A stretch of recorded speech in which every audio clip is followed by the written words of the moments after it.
Reprogramming the subconscious means conscious mind wishes and desires, subconscious mind program. Well, what if you took the wishes and desires and made those programs? Then guess what? You don't even have to think about it. You will automatically, 95% of the day, be playing behaviors to manifest those wishes and desires. If you put a pair of earphones on at night with a program of what you would like to be true in your life, as soon as your conscious mind disconnects, that program is playing. It's not playing into your conscious mind. That's shut off. It's now going straight into the subconscious mind. Having a positive thought does not in any way necessitate that those positive thoughts actually manifest themselves. And there's a piece that was left out. And if you don't understand the piece, then you're shouting into the wind with your positive thoughts. Nothing's going to happen. And the fact is this: when you're having positive thoughts, you're using your mind. The mind influences biology, but there are two parts to the mind that are completely different than one another, yet they work together. We confuse them, we tie them together, and yet they represent two entities working in two different fashions. There's the conscious mind and what is called the subconscious mind. Now, here's what it's very important. People have to know this, okay? And here's what it is. The conscious mind is our creative mind that is connected to our personal identity and our spiritual selves. That makes us all unique. Each of us has our own personal conscious mind. But what becomes very significant is this, is the subconscious mind is equivalent to a tape player. It's exactly what it is. It records experiences and then plays them back. And so now let's take a look and say, well, wait, there's a thinking mind, and then there's a tape player mind. And what's different about them is very profound. When you look at the power between the conscious and subconscious is 1,000,000 times more powerful. The subconscious mind runs our biology about 95 to 99% of the time. So while you're having all these wonderful thoughts, that's not the conscious mind's not running the show. It's a subconscious mind. So blaming the subconscious mind as a negative thing that's the first mistake. It's a tape player. The programs that we got, that's the source of the problems that most of us face. And these programs could limit our abilities and take away our powers, which essentially they do. Now, the relevance about positive thinking is this. Positive thinking is a creative thought that comes from the conscious mind. Okay, so I sit here and I'm going to have all these wonderful thoughts. I'm going to close my eyes and visualize all these wonderful things.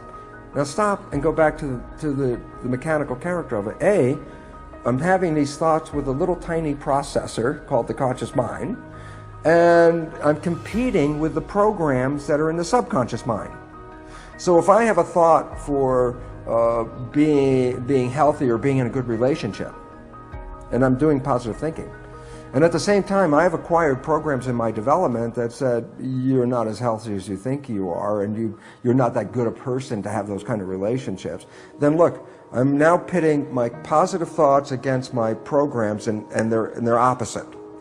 But this one works on a little tiny processor, and this processor is 1,000,000 times more powerful. So right away, it's like, who's going to win in that challenge? The answer, of course, the subconscious is going to win, okay? But here comes the other part.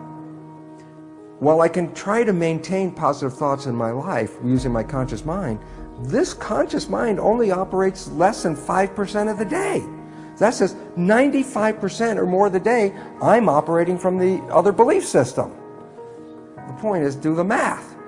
How powerful are positive thoughts? And the answer is, unless the subconscious has the same programs in agreement as the conscious mind, power of positive thinking will not work.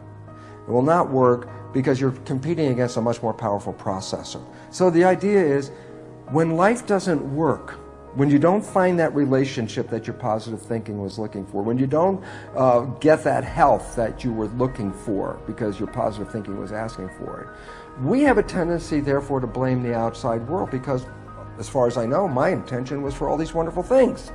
And when I don't get it, it can't be me because I have all these wonderful positive intentions.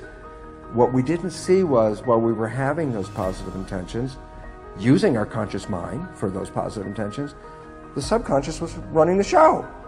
And we didn't see that we generally sabotage and destroy or limit our own lives with behaviors that are not supporting us.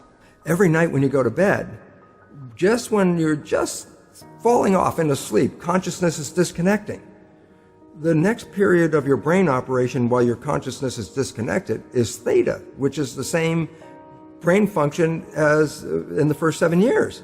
So if you put a pair of earphones on at night with a program of what you would like to be true in your life, as soon as your conscious mind disconnects, that program is playing. It's not playing into your conscious mind. That's shut off.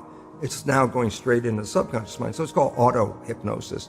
You don't need to go see a hypnotherapist. You just have to pick out what program would you like to have that you don't have. And they sell these programs at all kinds of places. Okay. So reprogramming the subconscious with wishes and desires means you don't even have to think about it.